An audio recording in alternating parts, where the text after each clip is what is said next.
J'y étais au titre de l'intérêt que je porte évidemment à l'événement, dont l'objet consistait à faire un regard précis sur l'actualité du thomisme dans le monde entier. Et puis, selon l'usage, ce congrès avait été précédé par un appel à contribution, Call of Papers, j'avais, il y a quelques années, donc c'est en 2019, proposé un travail concernant des études que j'avais faites sur le rapport entre le fidèle et le magistère. Et donc à ce titre-là aussi, dans une intervention qui avait lieu l'après-midi de ce congrès j'étais présent à Rome la semaine passée.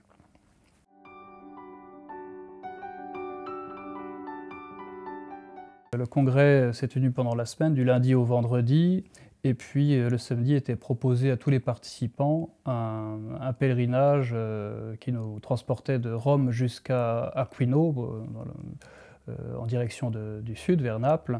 Aquino, lieu de la famille de saint Thomas, de sa naissance, et nous avons pu voir les deux lieux d'Aquino et de Roccasecca, qui sont importants, avec des sites qui rappellent la jeunesse de saint Thomas, et qui évoquent aussi la grande piété et dévotion du peuple dans ces régions-là, qui sont très attachés évidemment à cette figure qui les dépasse peut-être un peu par sa grandeur intellectuelle, mais qui les touche par sa figure religieuse. Donc c'est très beau d'avoir pu, dans cette semaine, à l'occasion de ce congrès, unir les deux aspects, à la fois la dimension intellectuelle qui nous est donnée par saint Thomas, et aussi de dévotion et de piété envers une très haute figure spirituelle.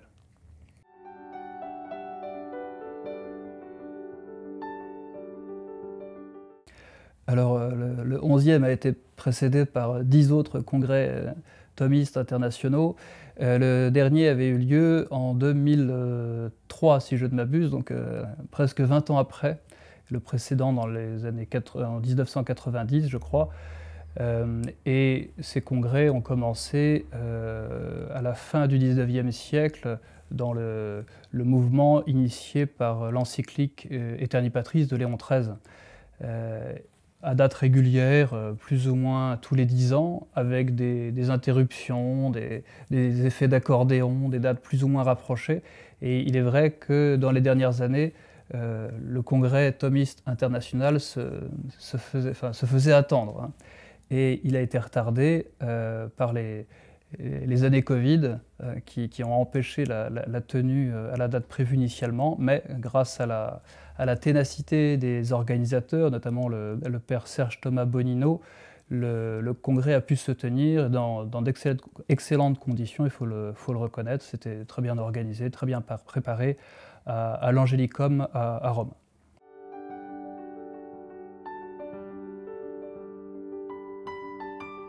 Il suffisait de se rendre au congrès, d'écouter les participants, de voir leurs origines géographiques, intellectuelles, la diversité des parcours, des âges aussi, hein. Il n'y avait pas que de vieux professeurs à la voix chevrotante, hein, loin de là. Il y avait, c'est très encourageant, toute une jeunesse, étudiants et professeurs, qui étudie saint Thomas, qui cherche aussi, c'était sans doute l'enjeu de ce congrès, à utiliser toutes les ressources de la tradition thomiste, donc saint Thomas et ses interprètes, ses commentateurs, pour faire face aux défis du temps.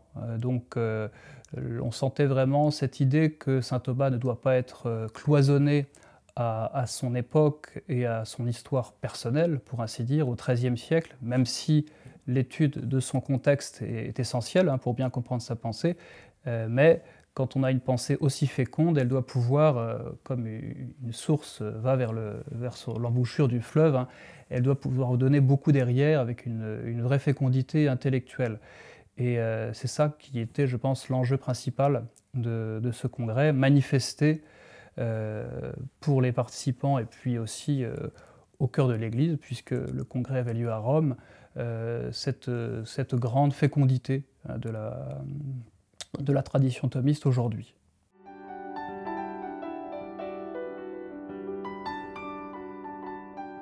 Oui, chance puisque du fait de l'importance de l'événement, le pape a reçu les congressistes à la salle Clémentine. Et donc, eh bien, on est conduit évidemment par toutes sortes de corridors et de couloirs jusqu'à cette très belle salle dans laquelle nous avons été installés.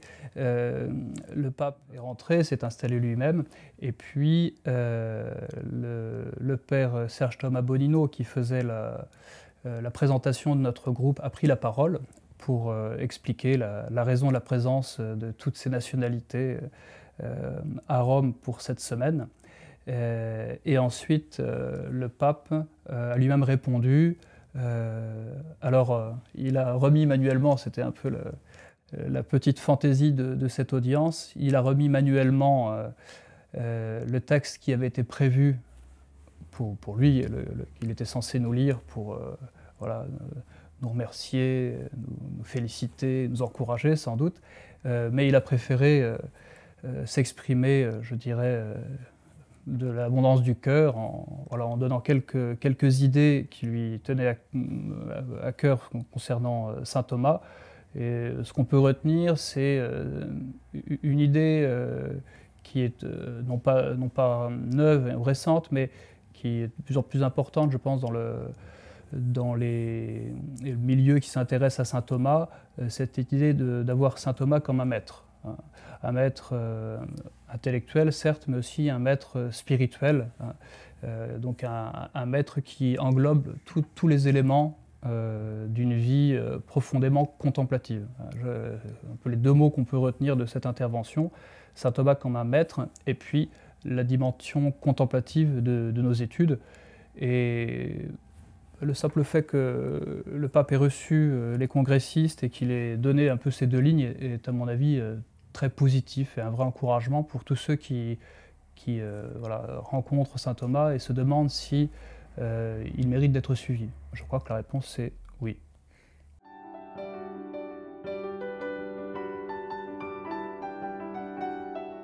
Je pourrais faire le détail d'interventions vraiment très intéressantes. Donc le matin, le congrès réunissait dans l'Aula Magna de l'Angélicum, un grand amphithéâtre, des intervenants de grande qualité qui donnaient des interventions de 3/4 d'heure, 50 minutes. Puis l'après-midi, des interventions plus courtes avec des sortes d'ateliers sur différents thèmes, avec beaucoup d'intervenants. Et voilà. L'ensemble donnait vraiment une grande émulation intellectuelle et aussi le sentiment d'une école, entre guillemets, thomiste, très vivante, ne serait-ce que par les débats internes qui s'y trouvent. On n'est pas dans quelque chose de monolithique, le thomisme n'est pas une caserne, grâce à Dieu, mais on sent que les gens s'intéressent à saint Thomas, s'efforcent de le comprendre et pensent ensuite aussi avec leur tête pour analyser les difficultés du temps. Et donc il y a des analyses qui sont différentes, parfois divergentes, parfois contradictoires. Et on a aussi eu cet élément de débat, de dispute, qui est, à mon sens, très important dans l'Église et qui doit demeurer. Donc là, on avait un lieu où des théologiens, des philosophes pouvaient vraiment poser des questions, se poser des questions, échanger dans un ensemble qui était certes bien organisé, mais avait aussi cette je dirais, douceur de l'amitié entre gens qui partagent les mêmes centres d'intérêt. Je pense, en disant cela, à cette formule attribuée à saint Albert le Grand, à chercher la vérité dans la douceur de la fraternité. Je crois qu'on a vraiment vécu ça pendant cette semaine du 11e Congrès thomiste international.